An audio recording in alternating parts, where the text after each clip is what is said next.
Hi, everybody. I'm Tawanda Coleman. Domestic violence, bullying, and suicide are three major public health concerns on the rise.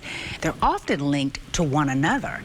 In Nashville, Metro Police respond to a domestic violence call every 20 minutes.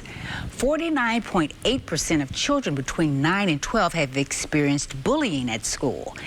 And suicide is among the leading causes of death in the United States, increasing 30% between 2000 and 2020. On today's show, we're going to hear the inspiring story of a mother of three who's had experiences with all those issues, but managed to rise above them all. She started a nonprofit to raise awareness and to help others.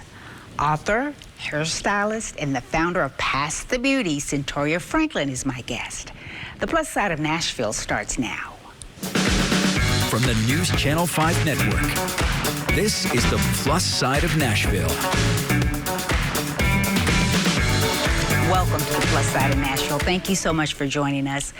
From emptiness to overflow. That is how my guest describes the course of her life.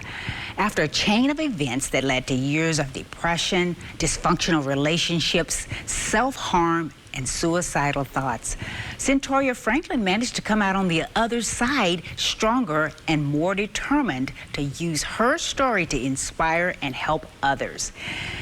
She is a fascinating and wonderful person, and we welcome Centoria Franklin, the founder and CEO of the nonprofit organization Past the Beauty. Hi, Centoria. Hey, how you doing, Miss Tawanda? Oh, I'm doing wonderful. It's so good to see you and to be able to share your story. But before we get to your story, I would love for you to talk about Past the Beauty and the mission of the organization and who is it out there that you're helping? Yes, Past the Beauty. Our mission is supporting women and children who are victims and survivors of domestic violence. We are definitely helping so many people and individuals and families in the community. We have done so much. We're advocating for domestic violence and bullying, and I'm just like overwhelmed with love with just doing it and just receiving so much amazing feedback about our organization. Yeah, you're reaching out to folks in many ways, and we'll get into a little bit of some of the events you've been holding to help those and some of the services you've provided for those folks who've experienced a lot of the same things you've been through. And what's so interesting is that so often the issues that I talked about at the beginning of the show, people feel that it's their issue and theirs alone. But that is so not the case. This organization started out of your own experience, and it's very personal for you. So tell us a little bit about your background, Centoria. I know you're from the south side of Chicago, right? Yes, ma'am. Yeah, definitely. From the south side of Chicago, where I was exposed to a lot of violence growing up. I've seen a lot of gang violence, domestic violence, just a lot of violence in general. But my story began, of course, being exposed to it, but also personally being involved and experiencing myself on so many levels. And I was actually not in one abusive relationship. I was actually in three. And I always talk about that because, like, questions are always asked, how do one continue to be in the same cycle of abuse? And often it happens. And that comes from not having or just being in love with yourself. Mm-hmm. And that's one of the things that I struggled with. I didn't have confidence. I didn't have self-love. I didn't know what that looked like, because of so much of violence that I've seen all my life, So those was one of the things I just wanted to break the barriers on. Yeah. And you experienced bullying even.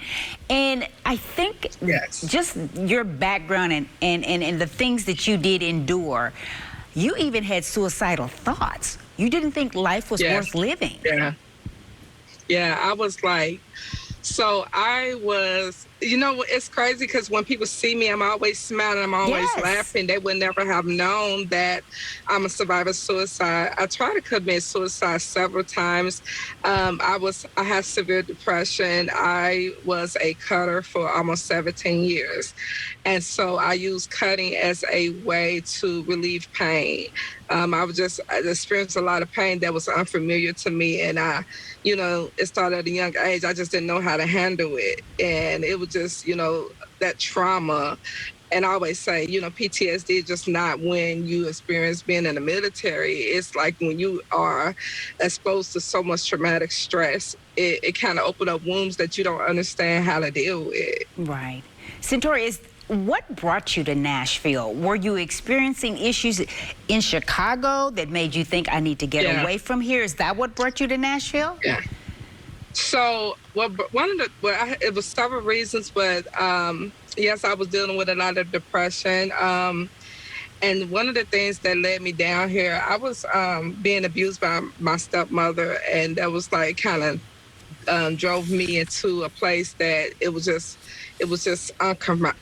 terrible. And actually, she was my social worker. Oh, wow. And it was a deep story. You got to read my book and to really understand the story. But I came down here because I was taken away from my mother, and I didn't see her for years. And that was one of the reasons that triggered my depression. I just wanted to build a relationship with my mother, but unfortunately, I couldn't mentally build a relationship with her because she suffered from schizophrenia.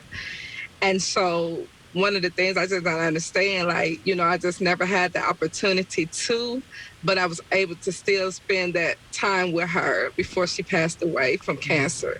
So it was just a lot for me to bear, but I'm here, I'm here. You're here and thriving. And what I love about you, Centoria, and I have to tell this story because I met you a few years back and had really, really wanted you to share your story with me then. You've always had a successful hairstylist. You've always had this colorful hair and bright personality. And I really felt you could help others. But back then, your self-esteem, your confidence certainly is what it is now. Talk about what happened to get you to the point of self-love to where you are now. I just didn't believe in myself, Miss Tawanda. I just felt like, so many people was giving me a platform and opportunities, and I just didn't feel like I was good enough to be on that platform. I was fighting for myself, but didn't know how to fight. I thought I was ugly. I heard so many times from my abusers that I was fat, that I was stupid, like nobody's gonna want me, and I'm a single mother. Nobody's, it was just so many downful words that I heard consistently, and just to see myself on camera, it scared me. I just felt like, well, I'm not beautiful enough to be on camera. Let me get somebody else, you know what I'm saying? And that was like one of the things that it hurt me for a long time. Even when God kept sending people to believe in me, I just didn't feel the confidence. And people always think I was just always been this joyful person. And as you said, I wasn't. I started talking in 2010. That's when I started just really opening up. And that helps, I think, because it has to be too when you're ready. Even when others are telling you, you're this, oh, you're wonderful, you're that. If you don't believe it, it's still not going to help. So it has to be when you're ready. Was there one thing, was it your faith, was it a person, was it one thing that made you think, I am worthy, I am not ugly, I am beautiful, I have this self-love? What was it that was in you, Centoria, that just needed to be brought out? It was my children. I'm trying not to cry, but I've never experienced what real love was until I had my children. And even as a mother, as a single mother, I was trying to figure out ways, how do I love my children when I don't even know how to love myself, And I just remember that last time I tried to commit suicide, I had a razor to my throat, and my oldest daughter, she was about 5 years old, about 4 or 5 years old, she came into the bathroom saying, "Mommy," like she came in and wanted to hug me. And I knew then, I said, I'm gonna fight for myself, you know, no matter how, Lord forgive me, how long it takes. I knew that I was gonna fight for myself. You know, it been just, I can't count how many times I try to commit suicide. And some people say, well, when a person trying to commit suicide, they just want attention. No, it's mental. It's so it's a deep depression. It's a deep depression. You're right on. You're on target. It's a deep depression. Well, I look at you now, and you've written a book that when we got to take a break, but when we come back, I want to talk more about your book, and we'll be back with Centoria Franklin right after this break. Stay with us.